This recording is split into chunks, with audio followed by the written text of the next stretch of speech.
गड़ा हुआ खजाना। एक किसान अपने खेत में काम कर रहा था। तभी उसने एक बौने को एक जगह पर मिट्टी खोदते हुए देखा। उसने बौने से पूछा, यहाँ मिट्टी क्यों खोद रहे हो?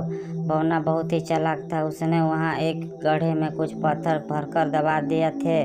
जब से ऊपर उसने सोने का सिक्का रख दिया था। यह सोने का सिक्का उसने किसान को दिखाया और बोला, यहाँ खजाना दबा हुआ है। यह देखो, अभी अभी मुझे सोने का यह सिक्का मिला है। यह खेत मेरा है, इसलिए खजाना भी मेरा ही हुआ न? किसान ने अधिकार जताते हुए कहा, लेकिन खजाना ढूंढो तो मैंने है। अगर तुम ये खजाना लेना चाहते हो तो तुम्हें मेरी एक शर्त माननी होगी। बौना बोला, क्या शर्त है? किसान ने पूछा। तब बौना बोलो, अगले 2 वर्ष तक अपने खेतों में तुम जो कुछ भी बोओगे उसका आधा हिस्सा मेरा होगा, अर्थात जो फसल उगेगी उसका आधा हिस्सा तुम्हारा और आधा हिस्सा मेरा। किसान ने कहा, ठीक है, मुझे मंजूर है। यह बात सुनकर बौना मन ही मन खुश हो गया।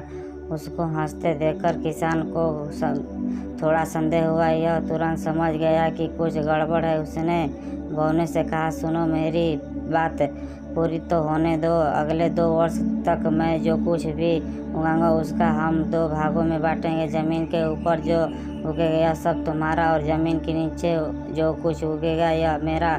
बोलो, ठीक है। बौने ने सोचा कि यह तो और भी ज़्यादा फायदे वाली बात है। खेत में गेहूँ, चावल, जो मक्का, जो कुछ भी उगेगा ज़मीन के ऊपर उगेगा वह सब मेरा होगा और नीचे जी जड़ें किसान की होगी।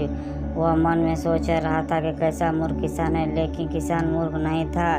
उसने अगले 2 वर्ष तक खेत में सिर्फ गाजर और आलू बोए। बेचारे बौने को 2 वर्ष तक केवल ज़मीन के ऊपर के पत्ते ही मिले, क्योंकि गाजर और आलू सब ज़मीन के नीचे उगते हैं। उस ज़मीन के नीचे यह हिस्सा तो किसान का था ना। 2 वर्ष बाद खजाने को निकालने का समय आया। बौने ने सोचा कि जब किसान को खजाने का जगह पत्थरों वाला घड़ा मिलेगा तो उसे अपने किए की सज़ा मिल जाएगी। लेकिन भगवान भी बुद्धिमान व्यक्ति था, स्वार्थ देते।